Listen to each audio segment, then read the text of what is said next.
Good evening, everyone, and welcome to the John F. Kennedy Jr. Forum at the Kennedy School of Government. I'm David Elwood, and it's my very great honor to welcome you here tonight, and it's my even greater honor to welcome Madam Park here tonight, and I want to extend a particularly warm welcome to you, Madam Park.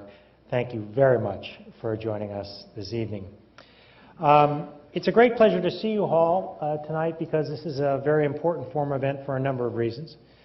First of all, Madam Park, who has a remarkable history and whose family has seen great accomplishments but also great tragedy, is here with us, and she is likely to be her party's contender for the presidency, and she may well follow in her father's footsteps.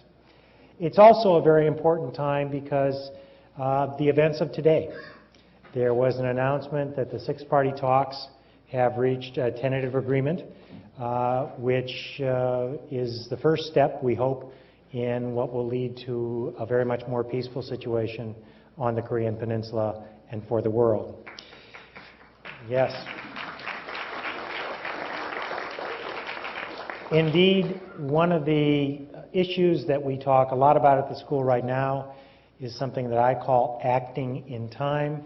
It is that moment when governments have the chance to act early to prevent much greater costs, much greater potential tragedy later. This, we hope, will be an example of a government acting in time. And it's going to take very bold leadership from politicians such as Madam Park in the years ahead to deal with not only issues such as the nuclear issues, but an enormous range of economic and global questions that will come to bear directly on the Korean Peninsula and much more broadly throughout the world. Korea's story of growth is a truly remarkable one for which there are many lessons for many of us, but there remain enormous challenges as well. It's also a very pleasant day here and a very momentous day because it's a chance to once again celebrate our continuing partnership with Harvard University's Asia Center. Tony Sach, a professor here, is also the head of the Asia Center. We're very glad to have him here. And we're also very glad to have David McCann here, who is the director of the Korea Institute at Harvard, and he's the Korea Foundation Professor of Korean Literature. Professor McCann will do the introduction. He himself is a distinguished scholar, renowned as a translator of major Korean poems and a poet himself. He's the recipient of numerous prizes, grants, fellowships, including the Order of Culture Merit Award, one of the highest decorations provided by the Korean government. Professor McCann, welcome.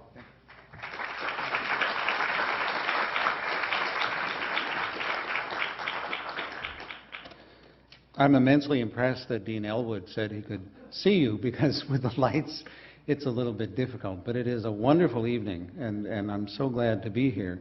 Thank you, Dean Elwood, for having us here. And my feelings are immensely overwhelmed at the visit that we now are celebrating and witnessing of Madam Park Geun-hye with us here at the Kennedy School at Harvard University on this day of such good news, not only about those talks there in Asia, but let me say also about Harvard University itself and the wonderful moment as Harvard looks toward the first woman ever to become president. And I don't know if that's a lucky omen or not, but I like to think it might be.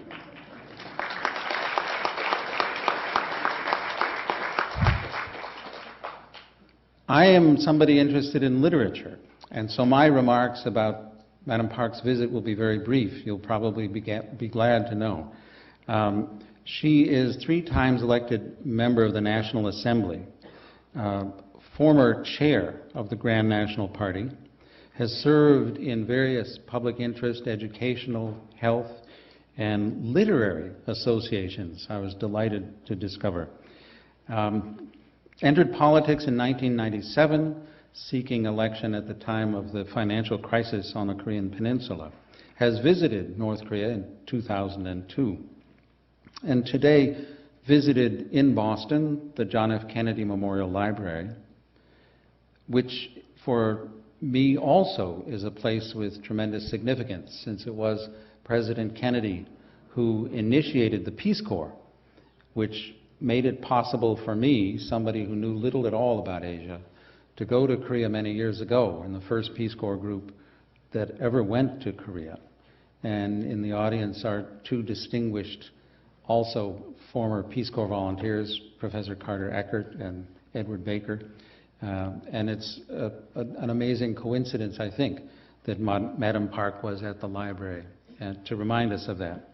And then also, let me just mention, this afternoon following lunch, she wanted to go over to the Memorial Church to see that memorial on the wall for the graduates of Harvard University who died in the Korean War. And that aspect of memory and of keeping in mind those who have served this country and who have had such a strong attachment to Korea, it seems to me, is a very important part of her message to us now.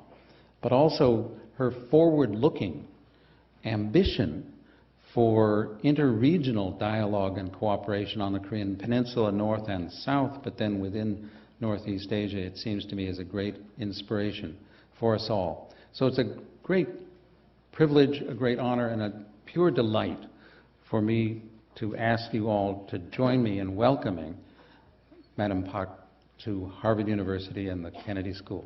Madam Park.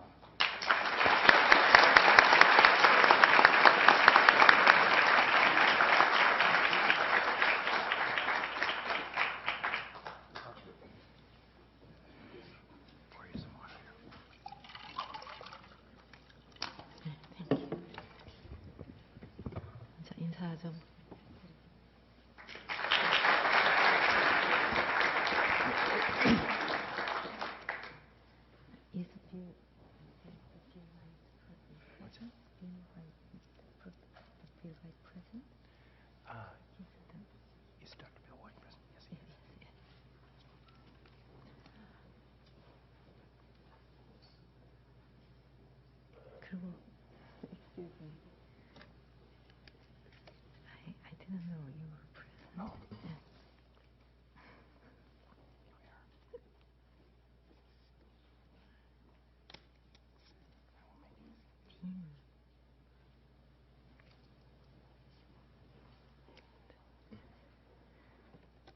Dean Elwood.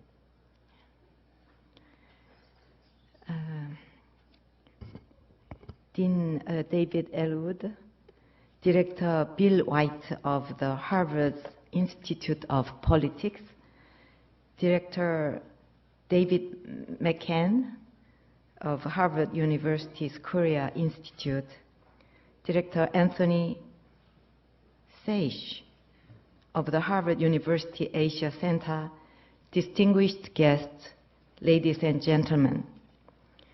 It is a great honor for me to share my thoughts today with the professors and students of world-renowned Harvard University. Harvard's ties with Korea go back a long way. Dr. Seung-man Lee, the first president of the Republic of Korea, studied history here at Harvard, and the first Korean UN Secretary General Ban Ki-moon received an MPA from this very Kennedy School of Government. There are also several Harvard alumni representing the Grand National Party in the Korean National Assembly, 3 of whom are graduates of the Kennedy School. They are indispensable to our party, and 2 of them even have the same surname as me. Back in 1961, my father had a summit with then-President John F. Kennedy at the White House. It was a very unlikely meeting between the leader of the world's greatest superpower and the president of one of Asia's poorest nations with less than $100 in per capita income at the time. But 2 of them had one thing in common: their firm belief in the triumph of free democracy against communism.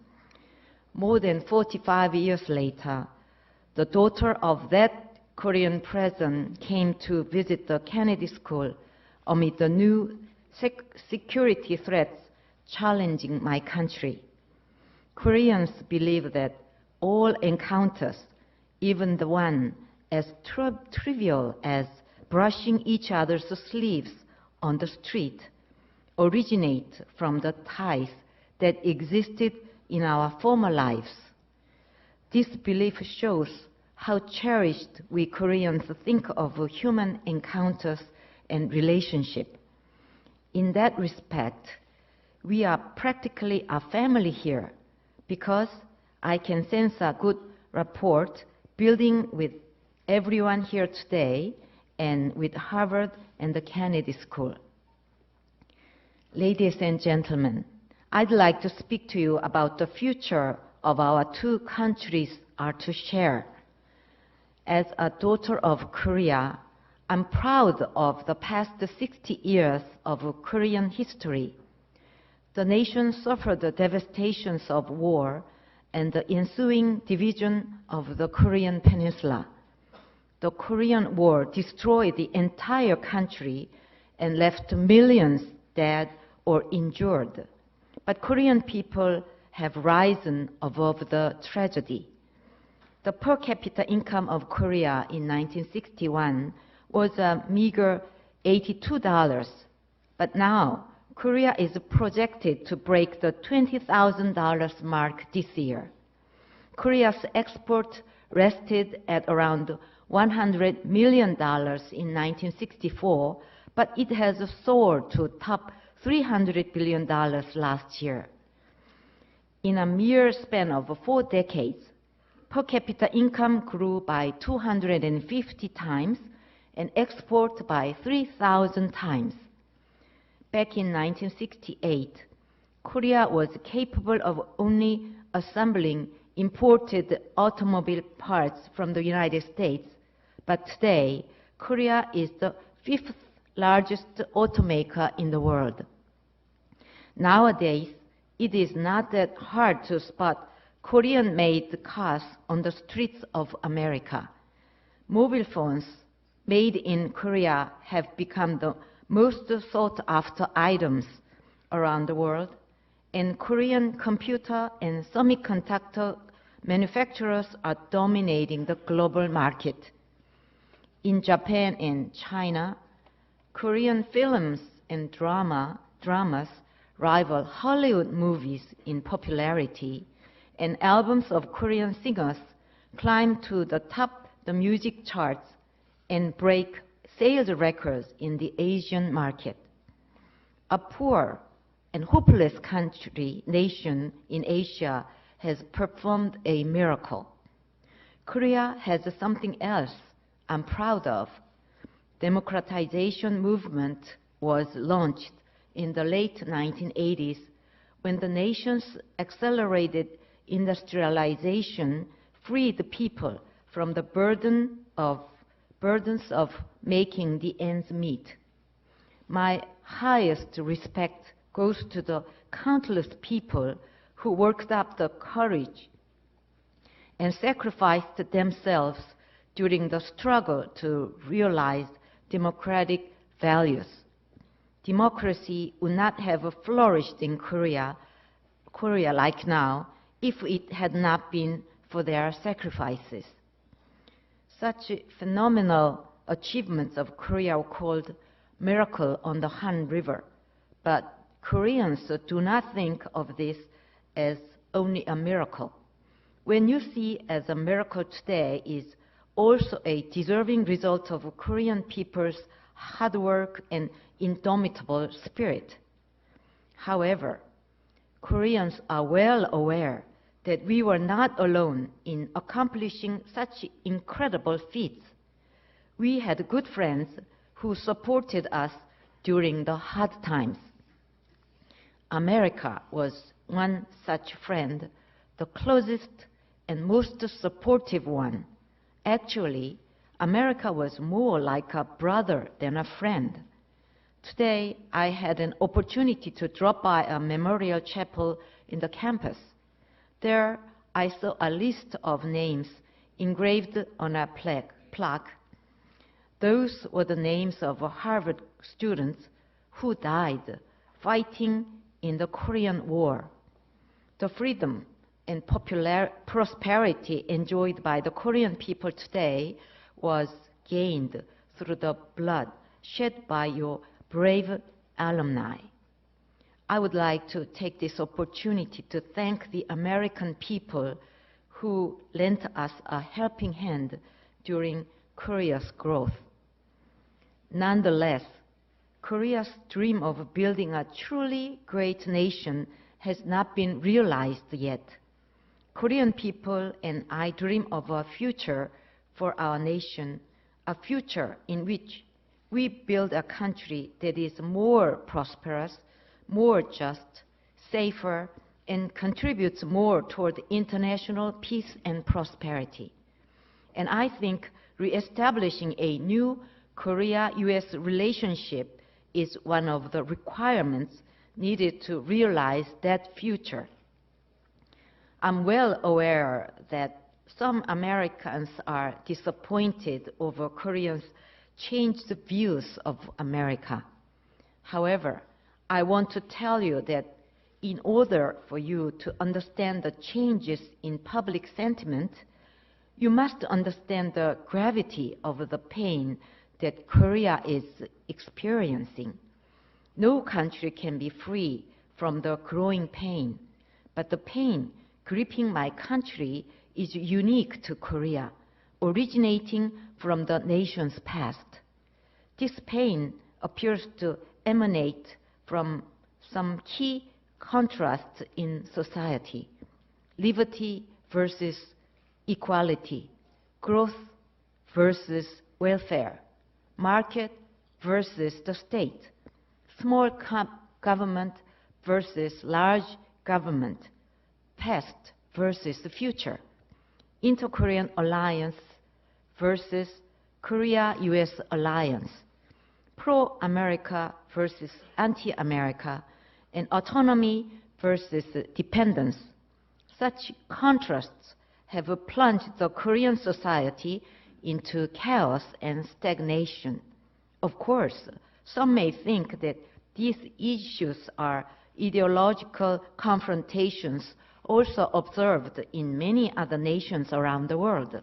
However, conflict in Korea have been extended by the presence of North Korea and the special circumstances of the Korean Peninsula remaining divided and technically still at war under the Armistice Pact. Although the nuclear test and human rights violation of the North Korean regime should be denounced and eradicated, South Koreans agonized over the fact that North Koreans are of the same blood and still our brothers. In the midst of such conflicts, it is my belief that we must be reminded of the values in the Korean Constitution championed by the founding fathers of the Republic of Korea. Those values are unshakable faith in democracy and market economy. This faith is what the Korean people should have today. It is clear what Korea should be headed. The nation should further nurture democracy and market economy. Rule of law should be established and labor relations guided by sound principles. Freedom should be expanded to give equal opportunities, not equal results. The social structure should have a strong welfare system propped up by the solid foundation of growth, which would bring about a caring and sharing community. It is also clear where Korea should be headed in foreign affairs. The nation should engage the practical diplomacy that serve national interests instead of judging everything by the separated yardstick of independence or dependence. the Korea-US alliance should also mature in a way that befits the 21st century. Our two countries should become economic partners that grow and prosper together, as well as security allies who safeguard free democracy and contribute toward the peace in Northeast Asia and the world. It is my life mission to guide the nation toward the right direction. I will do my best to carry out this mission. Professors and students of Harvard, I now wish to speak on two urgent issues facing Korea and the United States. The first issue concerns the future of a security alliance between South Korea and the United States. South Korea is facing grave security challenges from North Korea. If the Korean War in 1950 was the first crisis, the situation we are in right now can be considered as the second security crisis. Since the Korean War, North Korea has undertaken a number of violent provocations. North Korea sent armed spies to attack the presidential Blue House in Seoul, carried out a bombing attack against a South Korean president and his entourage in a foreign country, blew up a Korean air passenger plane, instigated a fatal naval clash in 2002 that left 6 Korean sailors dead, and the list goes on. My mother was shot to death by a North Korean agent in 1974. I was only 22 years old when I was thrust in to fill my mother's place as the First Lady. But even then, North Korea was not armed with nuclear weapons like now. Nuclear tests conducted on October 9, 2006, hurled Korean security to a dangerously unfamiliar terrain. Now the future of South Korea hinges on how we can successfully deter the security threats from a nuclear North Korea and secure peace and stability to power Korea's sustained growth. At present, four basic keys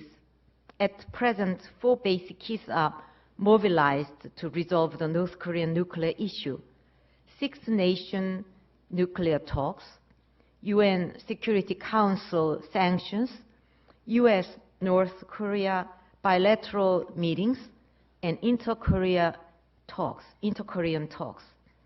Each one of these keys are fulfilling its given role in making progresses.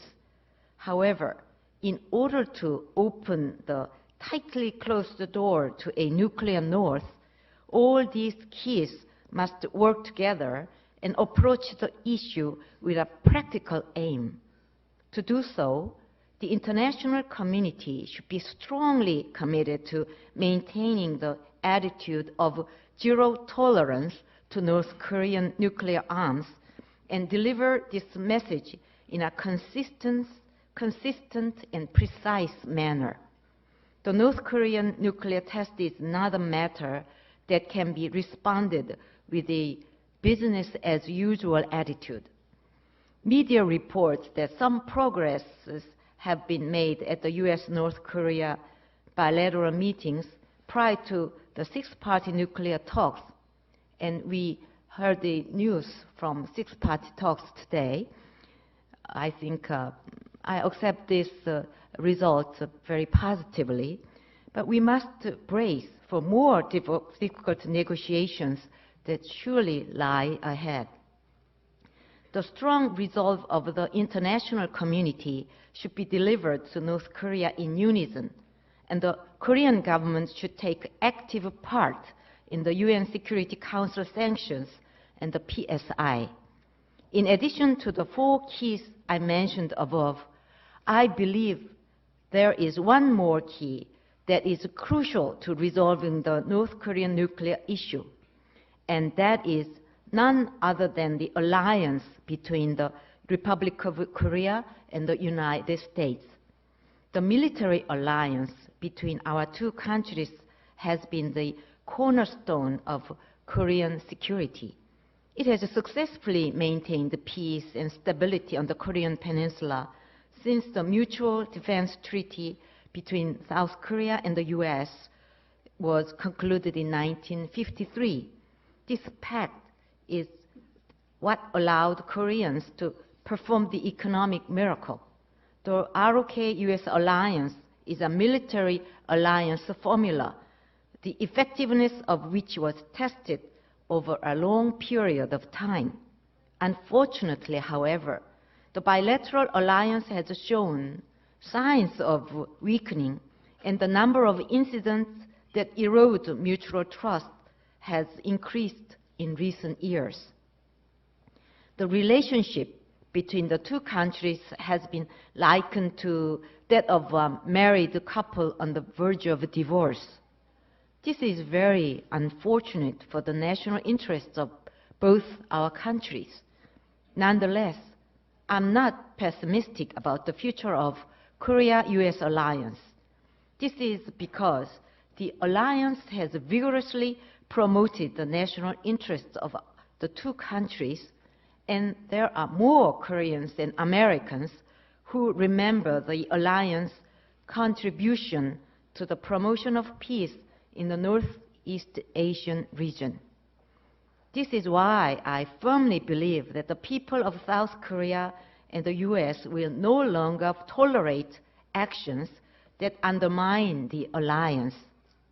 The second issue that critically affects the future Korea-U.S. ties is the ongoing free trade agreement talks between the 2 countries. When this FTA negotiation comes to a successful conclusion, I trust that it will further strengthen the future ties between our 2 countries. Therefore, the U.S.-Korea FTA should seek to bring shared growth and development and greater benefits to the people of both countries.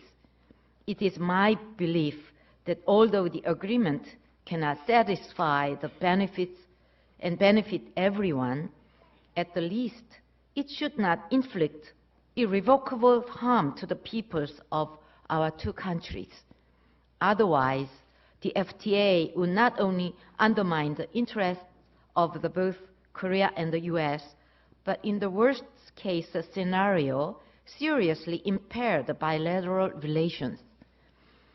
For instance, the Korean agricultural industry is vastly different in its characteristics and implications from that of America. It would be extremely difficult to gain the consent of Korean public if America demands the liberalization of the Korean agricultural sector, especially the rice market, based only on commercial intentions. I believe the Korea-US FTA negotiations should progress in a way that would greatly promote the bilateral ties. Ladies and gentlemen, my life has been full of heartbreaking ordeals. At the time of my mother's death, I was studying halfway around the world in France. I couldn't even make it back to Korea in time to see her during her last hours. But instead of being given the time to grieve for my mother, I was rushed to fill the vacant position of the First Lady.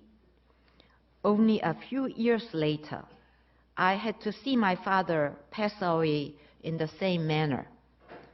It was so painful for me at the time that it hurts to simply breathe. Everyone suffers one sort of a trial or another during one's lifetime and tends to think Once hardship is the most unbearable one. I was that way too. I even published an essay entitled, "If I Was Born in an Ordinary Family," to tell the world how hard my life was. Well, it didn't sell. That was that was another painful ordeal for me. But what brought me out of that misery and compelled me to go into politics was the hardship that hit my country. I lived 18 years as an ordinary citizen after I left the presidential Blue House upon my father's death. But 10 years ago, I saw my country slowly falling apart from the fallouts of the worst financial crisis in the nation's history. That's when I started my political career, determined to live my life not only for myself, but for Korean people. I call the upcoming Korean presidential election in December as a historic one. This election will determine whether Korea will slide back into oblivion or take a giant step toward a better future. The fate of the Korea-US alliance also hinges on this presidential race.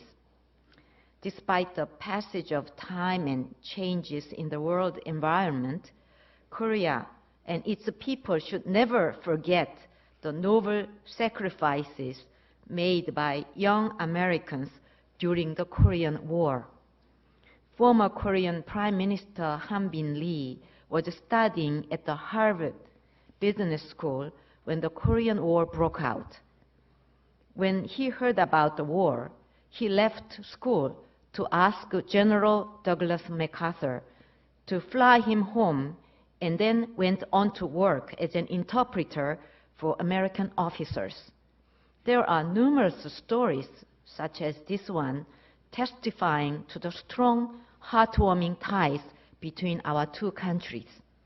The Republic of Korea and the United States share common values: freedom, truth, and justice. Between us, we have 50 years of protecting these common values with our blood, sweat, and tears. If given a chance, I will design a new future for the Korea-US alliance through candid dialogue with America. I will set up a sturdy foundation that could sustain our bilateral alliance for another 50 or even 100 years. I will demonstrate my leadership by providing new visions for the future bilateral alliance and convincing the Korean people of a brighter future. I have only one objective.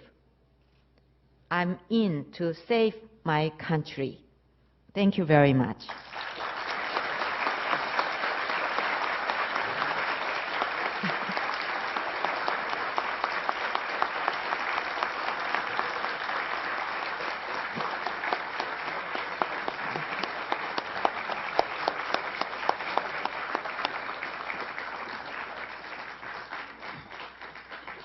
Thank you, Madam Park.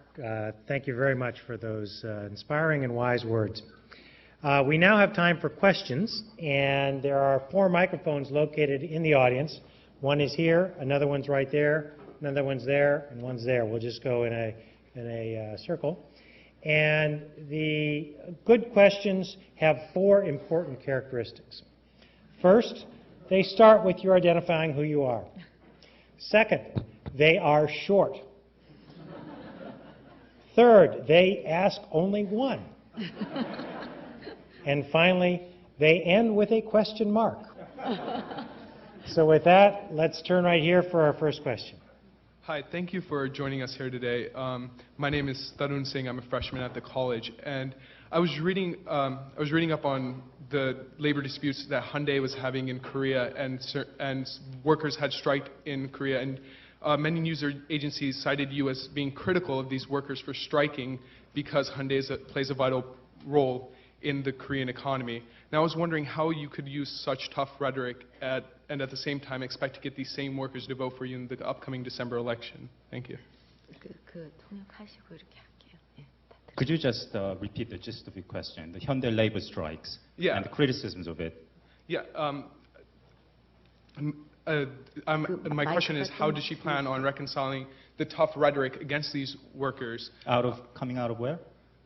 The tough rhetoric that she has decided, the stance that she has taken with criticizing the workers for striking because Hyundai plays an I'm important sorry, role. I missed she. The microphone's kind of resonating in a weird way.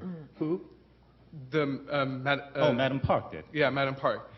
She has criticized the workers for striking, the Hyundai workers for striking, and I'm wondering how she plans on having these same people vote for it with this such tough rhetoric present. 현대 노동조합에 대해서 예. 대표님께서 크리티사이즈를 했죠. 예. 그거에 대해서 어떻게 생각하시고 현재 발전에 대해서 그러니까 마이크가 이렇게 울려가지고 좀 그러니까는 그 현대 그 자동차 그 노조에 대해서 그 이제 크리티사이즈 한 거 하고 비평하신 거에 대해서 예. 설명을 해주셨습니다. 예. 그 지금 그 강성 노조에 대해서 그 국내 안에서도 여러 가지로 그 비판과 우려가 많습니다. 그것 때문에 국내외를 막론하고 투자를 하기가 참 어려운 그런 상황입니다. 이것은 그 많은 그 노동자와 근로자와 기업 또 국민 모두에게 피해를 입힙니다.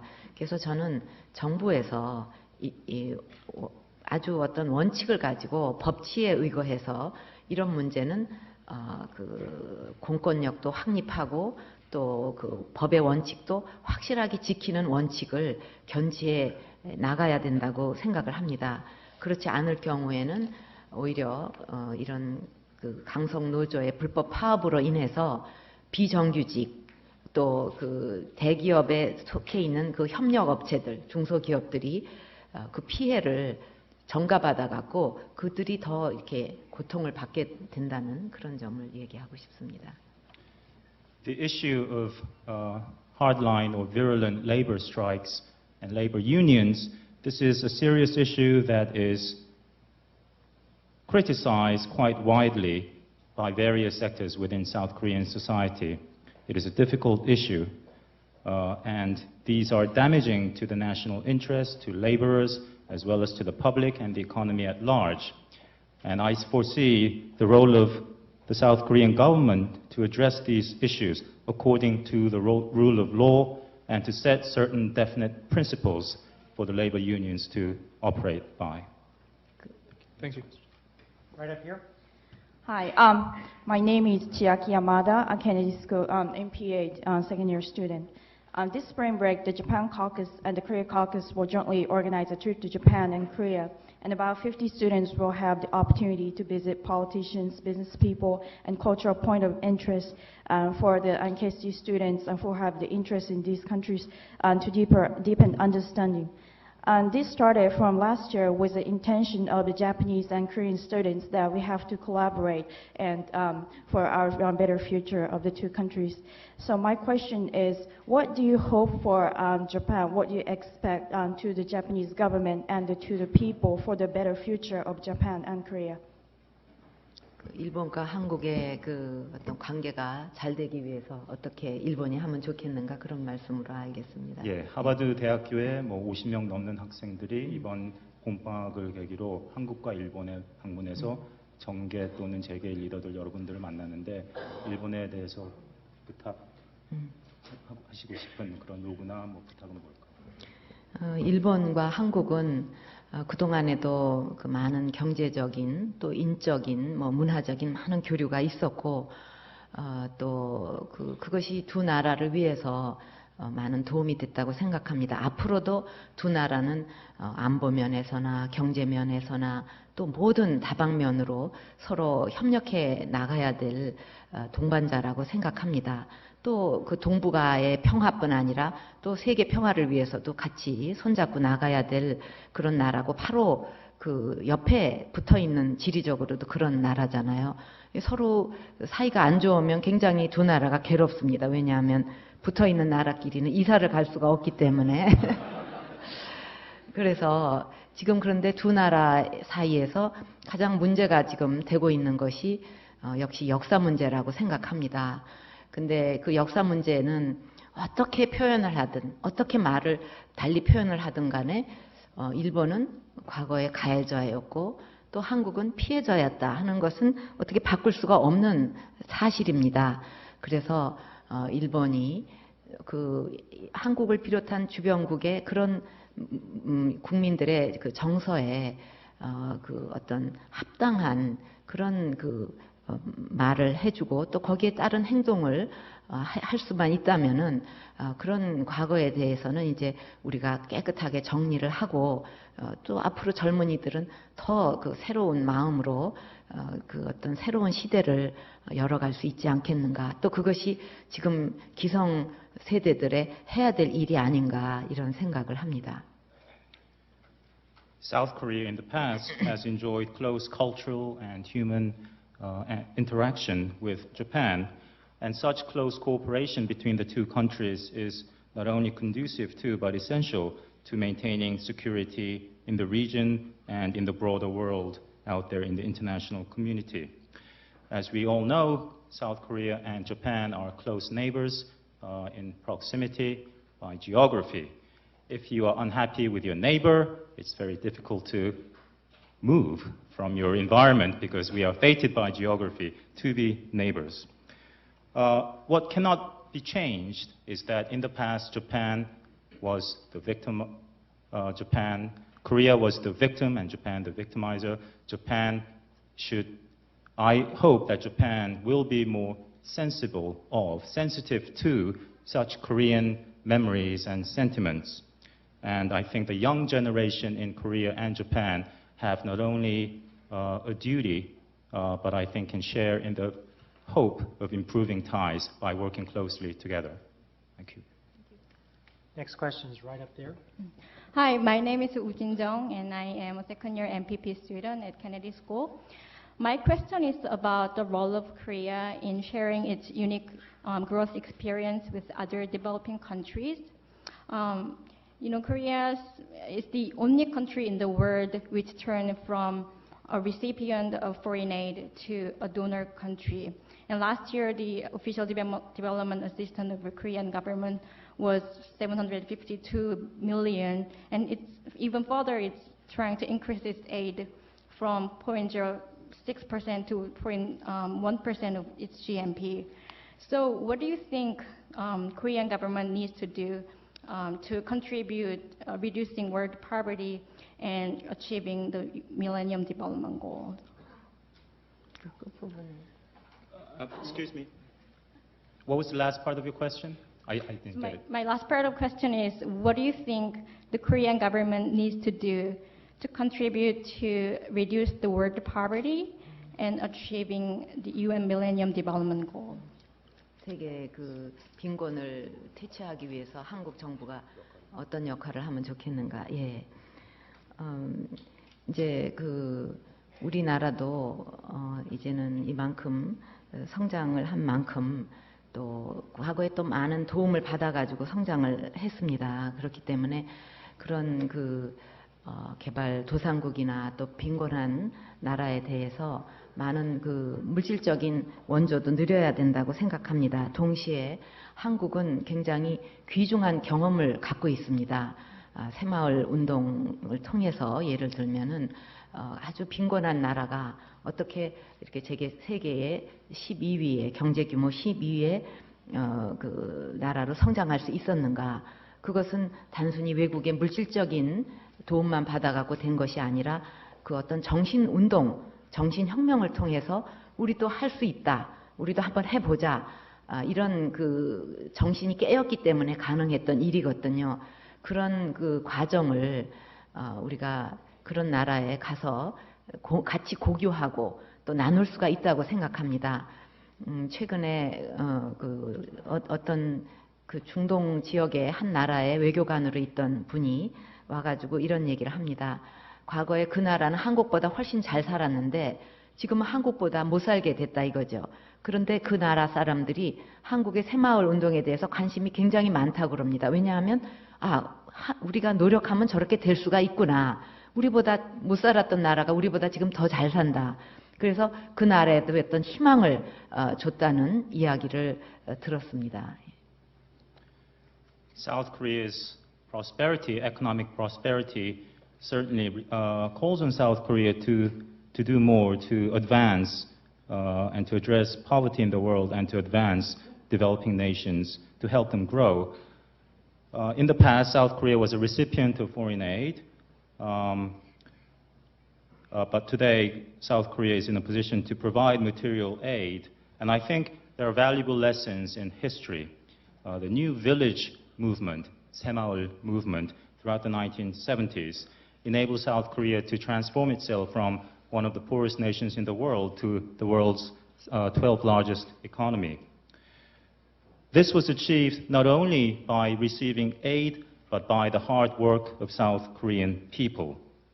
A new awakening or a new spirit moved Koreans to work hard, to delay gratification, and to make sacrifices toward the greater good of the nation. And I think these lessons can be exported. A foreign diplomat, a diplomat from the Middle East recently told me that in the past we were richer than you, the Koreans, but now you are far richer, and we are impressed and moved by your economic miracle, and we would like to take away lessons from you, the lessons that you present to us and to the world, that success and prosperity can be achieved through hard work. Right over here. Hi, my name is Abraham. I am a junior at the college. First off, thank you very much for coming. It's a great honor. As you may know, Korean students, Korean nationals now form the number 3 largest international student population at Harvard College, beating out China and India, and third only to the UK and Canada. I've spoken with many of them, and many of them feel a great dissatisfaction with the examination system for colleges in South Korea. I guess that's a bit of an understatement. But if you were elected as president, what would you do to reform the examination system?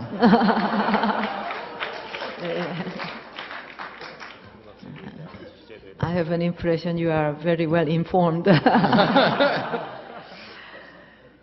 지금 대학 입시 문제가 참 큰 이슈입니다. 정말 해결해야 될 문제인데 저는 경제 문제나 교육 문제나 모든 문제에 있어서 이제는 너무 정부가 이것저것 간섭을 많이 하면 안 된다고 생각을 합니다. 그래서 이 경제 문제도 그렇지만 교육 문제에 있어서는 특히 학교에 자율권과 자유를 더 많이 줘야 된다. 그래서 학교가 원하는 학생을 선발할 수 있도록 해주고 학생들은 또 자기가 원하는 학교를 학부모나 학교는 선택할 수 있도록 하는 그 시스템으로 가는 그 자율성의 확대, 그것이 아주 가장 그 핵심이 되는 교육 개혁이라고 생각하고, 또 학교에서 배운 것만을 갖고도 어떤 사교육에 의존하지 않고도 대학 입시를 치를 수 있도록 공교육이 정상화되고 더 질이 개량돼야 된다, 발전해야 된다, 그렇게 생각을 합니다.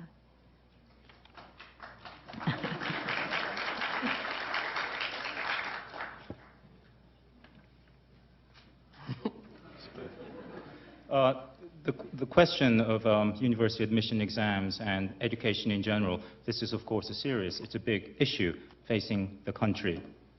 But I believe that in matters of economy and education, the government's role should be small, that it should be minimized, and that we should empower and depend on the private schools, the school system, to come up with a system that ensures free choice, the freedom to select the universities you want to attend. And this we can achieve through improving our public education. 이렇게 사교육에 의존하지 않고 공교육만으로도 입시를 치를 rather than depending excessively on private schools and private education through the improvement of public education. Right over here. Hello, Madam Park. I learned about the practical advantages of your train ferry proposal in an article in the Korean Times and in a study by Dr. Kwok. I'm also interested in the symbolic significance of creating a direct connection to China, bypassing North Korea. I was wondering if beyond the commercial and economic advantages, does your train ferry proposal also indicate a foreign policy departure from the proposal of Seoul Mayor Lee's National Canal proposal, which divides the peninsula between east and west?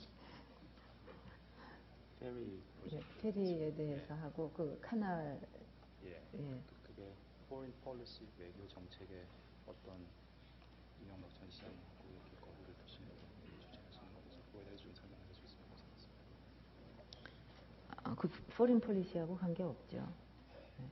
새로운 foreign policy라고 생각하시죠? 예.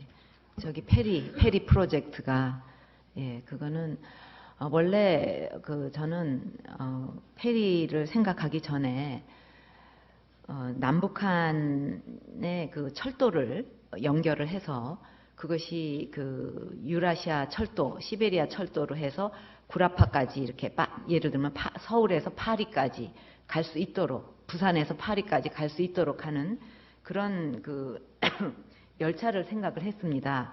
뭐 물류도 가고 또 사람도 가고 그렇게 되면 그 굉장히 남북의 평화 정착에도 도움이 될 뿐 아니고 또 동북아 물류에 있어서도 굉장히 큰 이익이 되고 변화가 올 수 있다 이렇게 생각을 했었습니다. 오래전부터 그런 생각을 해서 2002년도에 그 김정일 위원장을 북한 가서 만났을 때도 그거 같이 해보자. 그러면 남북의 평화에도 도움이 되고 또 두 나라에도 남북에 다 이익이 되지 않겠는가. 그랬더니 뭐 김정일 위원장도 아주 좋다고 그때 그렇게 했던 기억이 납니다. 또 작년에 독일 가서 메르켈 총리를 만났을 때도 메르켈 총리에게 그 제안을 했더니 아주 메르켈 총리도 그게 아주 좋다고 서로 같이 해보자고 약속까지 했습니다. 그런데 이제 남북한의 상태가 지금 점점 악화돼서 북한이 핵실험까지 한 마당에 남북한의 철도를 놓아서 그 구라파까지 연결이 된다는 것은 굉장히 오랜 시간이 걸리고 지금은 불가능한 일이 됐습니다. 그래서 그 대안으로 마침 그 중국에서 페리가 그 성공을 한 케이스가 있습니다. 이엔타이하고 대련하고. 그래서 우리도 그러면 한국의 서해안과 중국이 거리가 길지가 않기 때문에 페리보트가 움직이는데 그 거리가 아주 적당한 조건이라고 하니까 일단은 서해안의 어떤 항구, 인천이든지 평택이든지 이런 데서 중국 항구 도시로 가서 거기서 그대로 TCR을 타고서 구라파로 이렇게 갈 수 있다면은 그것은 하나의 훌륭한 대안이 될 수 있을 것이다. 그것은 물론 어떤 물류에도 혁명적인 변화가 일어날 수 있고요. 또 경제적으로도 큰 그 도움이 될 수 있기 때문에 그 대안으로 생각을 하고 있는 것입니다. I've long conceived of connecting the disjointed rail between South Korea and North Korea for facilitating the movement of goods and people, not only between the North and South, but from South Korea, the tip of South Korea, to even the tip of Europe, linking Eurasia with the Korean Peninsula. And this idea I presented to Kim Jong-il when I met him, when I visited him in 2002, and he agreed to the notion. However, in reality, there has not been much improvement in this respect. When I met the German Chancellor, Chancellor Merkel, last year, I also submitted to her this proposal, and she enthusiastically lent her support as well. However, we have come to this point with North Korea's nuclear test last October. North-South relations, the relationship between South Korea and North Korea has deteriorated. So as an alternative to linking the railway, I and presenting this idea so that we can shorten the distance, cut down on costs of moving goods and peoples from the eastern coast of the Korean peninsula to the west, say the city of Incheon or Pyeongtaek, and thereby linking South Korea to Eurasia through the Trans-China Railway. This is my alternative plan to the plan for joining the railway between the north and south. Thank you. Right up here. Hi, my name is Yoon Hee Kyung, a longtime resident of United States. I'm very glad to meet you, Madam Park. Bush government has spent almost 6 years in dealing with North Korea. I haven't heard anything about details of tentative agreement. In fact, I just heard about it in this place. If Korean people are wise enough to elect a first new female president in December of this year, I would like to know what would be her specific policy toward North Korea. Please be specific and so that we can understand. Thank you very much.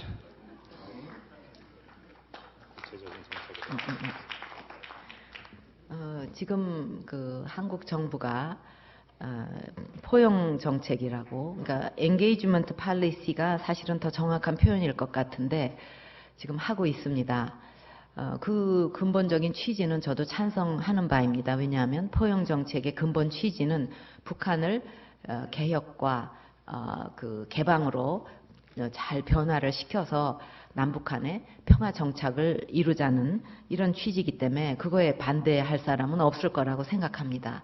그러나 아무리 좋은 정책도 그 원칙이 있고 또 넘어서는 안 되는 한계가 있는 법인데 지금 포용 정책이 왜 이렇게 그 효과를 발휘하지 못하고 오히려 북이 핵실험까지 하는 방법까지 나가서 완전히 실패하고 말았는가?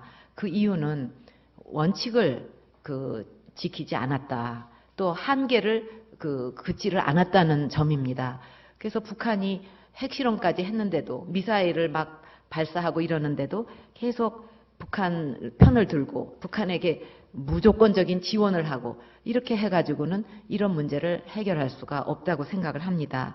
그래서 제가 당대표로 한나라당 대표로 있을 때도 끊임없이 정부에 대해서 이 포용 정책은 어떤 상호 호혜적인 그 원칙을 가지고 또 투명하게 또 국제사회의 어떤 협력과 공조를 이루면서 진행을 해야 된다. 계속 강조를 했습니다만 그게 별로 실천이 되지 않았습니다.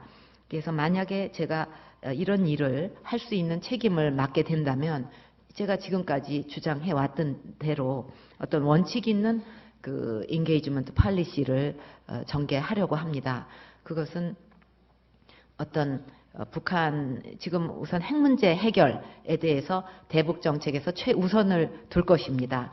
그래서 이것은 동결이 아니라 완전 핵 폐기가 돼야지 북한이 핵을 갖고 있는 한은 남북한의 진정한 전면적인 교류라는 것은 있을 수가 없고 또 그 북한도 아무런 미래를 가질 수가 없습니다. 그래서 그 미국을 비롯한 그 식스파티 톡에 참여한 국제사회와 긴밀하게 협조를 하고 또 원칙을 지키면서 이 문제를 그 해결을 먼저 하고 그게 해결이 되면은 어떤 평화 정착, 그러니까 긴장 완화, 군사적인 대결이 없어지도록 노력을 하면서 그렇게 될 때 어떤 남북한의 그 어떤 공동 발전을 추구하려고 합니다. 그래서 저는 굳이 정치적인 영토적인 그 통일을 하지 않더라도 그 군사적인 대결이 사라지고 또 왕래가 자유로워진다면 남북한이 그 남북 그 한반도를 어떤 경제 공동체 정도로 생각을 하고 그것도 하나의 작은 통일이라고 생각을 하고 있습니다. The basic tenets of South Korea's engagement policy, which is to induce gradual change in North Korea through reform and opening, thereby leading to peace and stability on the Korean Peninsula. This I agree with, and I think many others would too. However, in every national policy, there are limits that should be set, there are principles that one should operate by, and I think North Korea's nuclear test last October denotes a failure of South Korea's engagement policy thus far. It has lacked principle, it has lacked transparency, it has lacked reciprocity.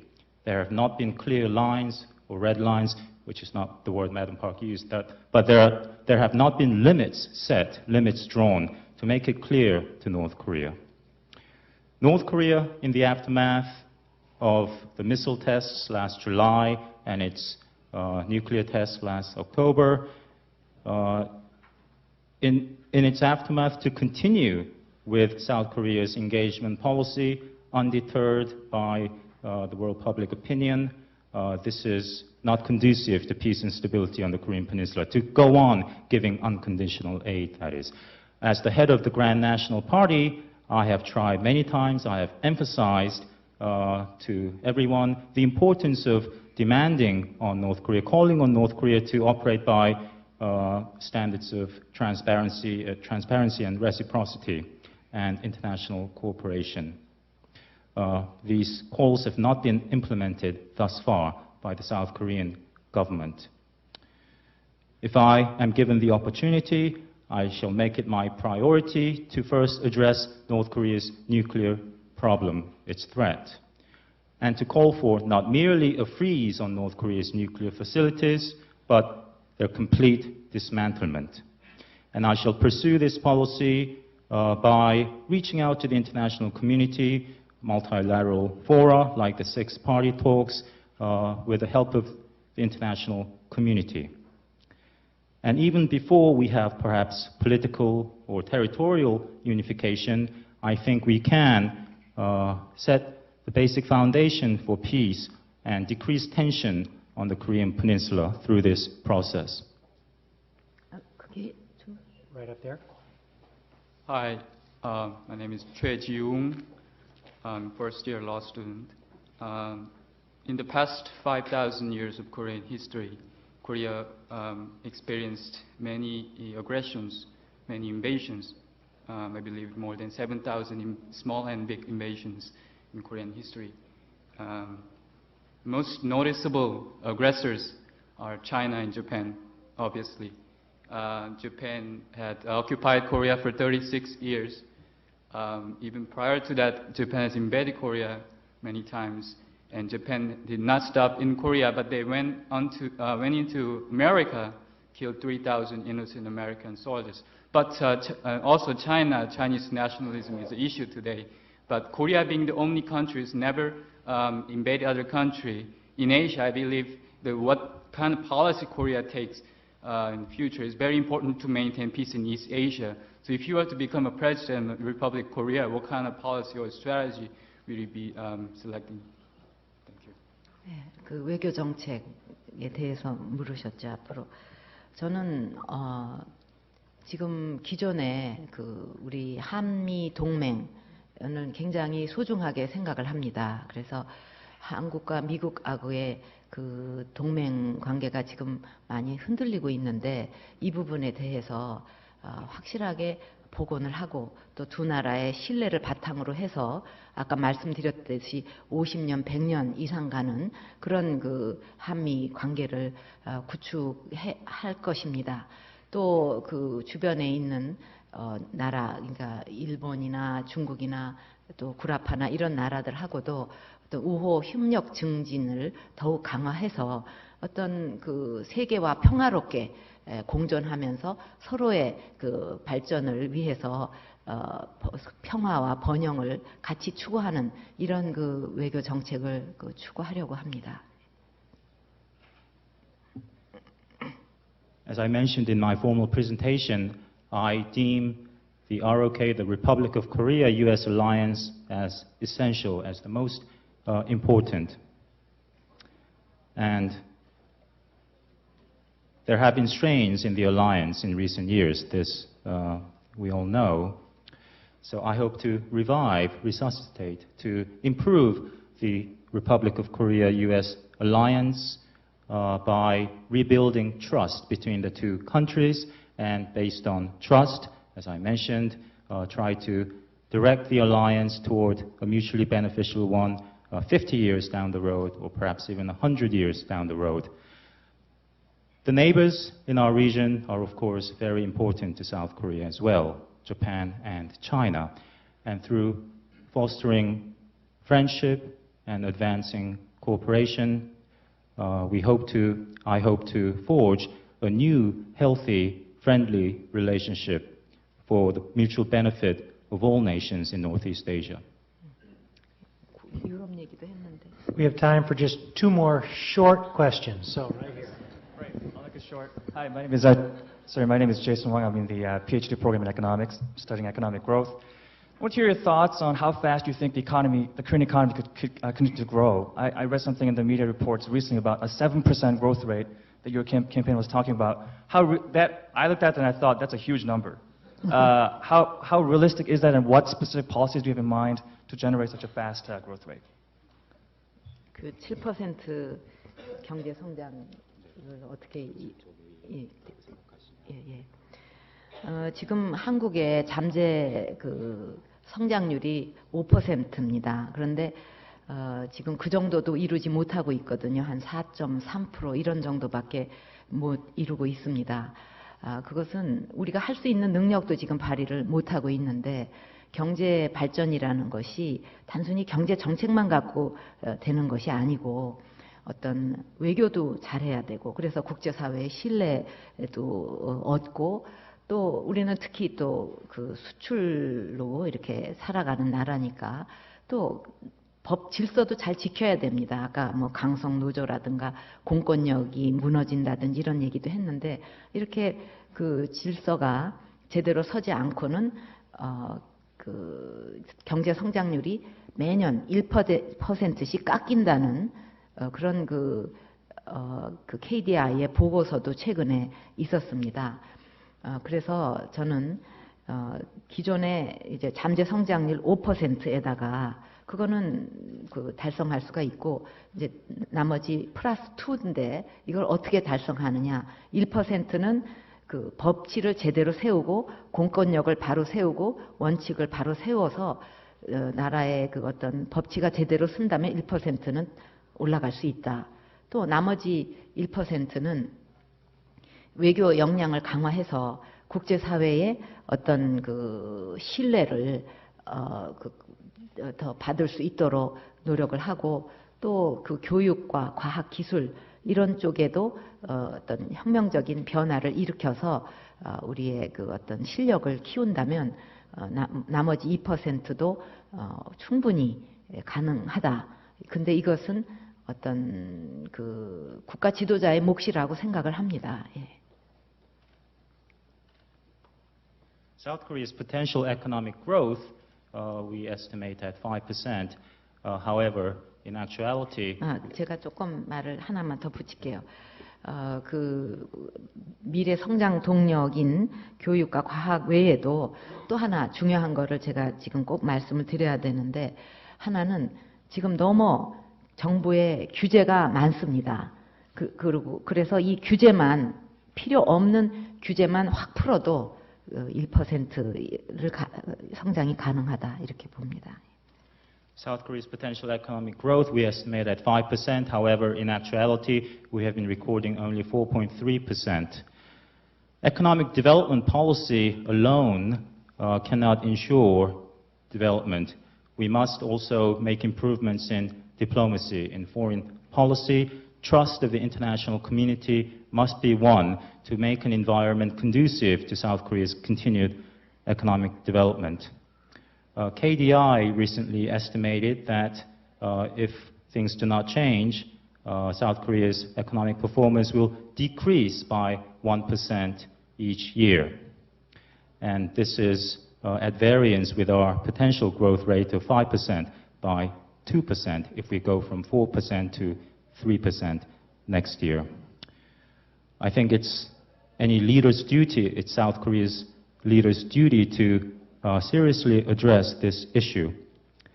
And we can improve our performance and competitiveness through forging better relations with our neighbors and the international community, through sound diplomacy and winning the trust of the international community, of our neighbors, the US and Europe as well.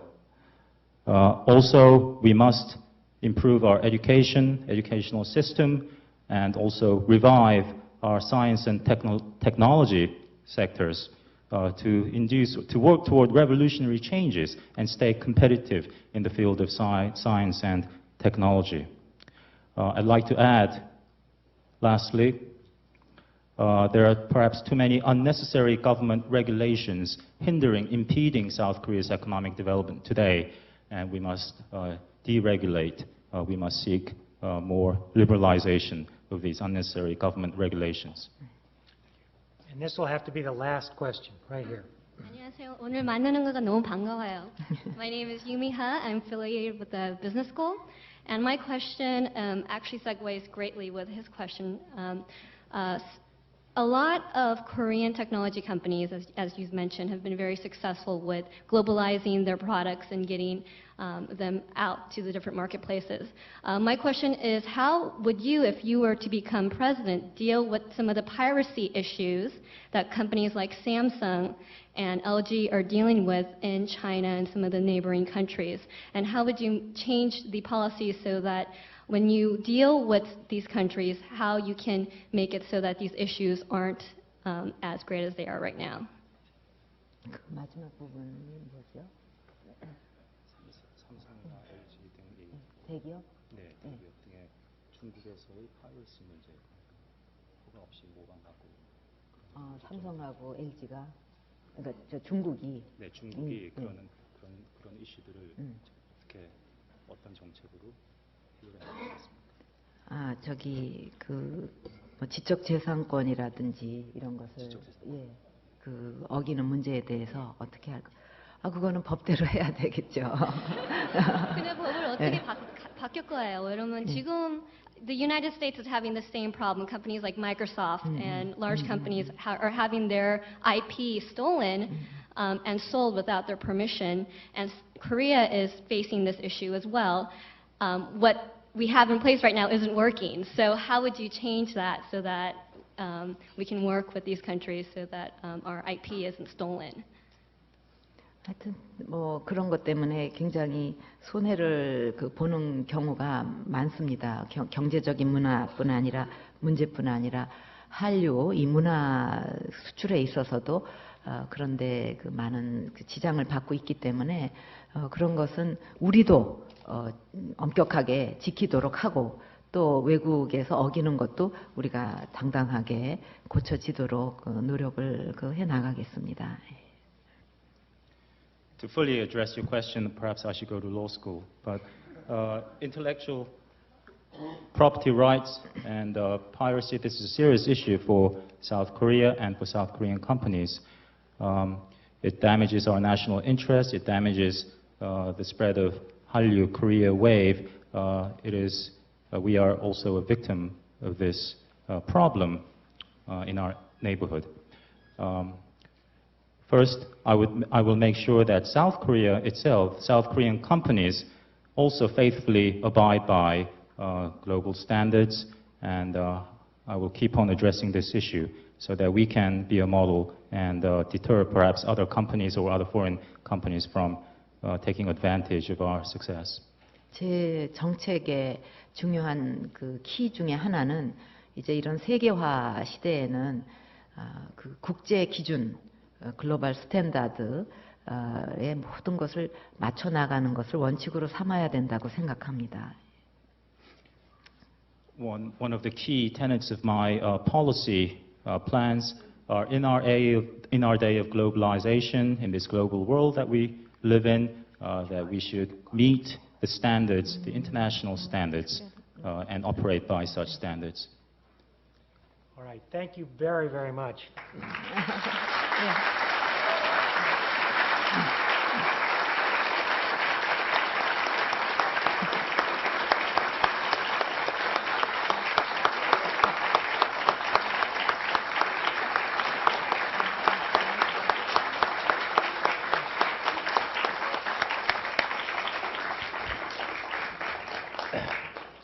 Thank you, Madam Park, for honoring us with your presence and your thoughtful words.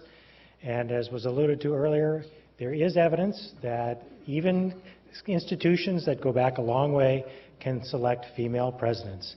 So thank you all, and have a very safe evening.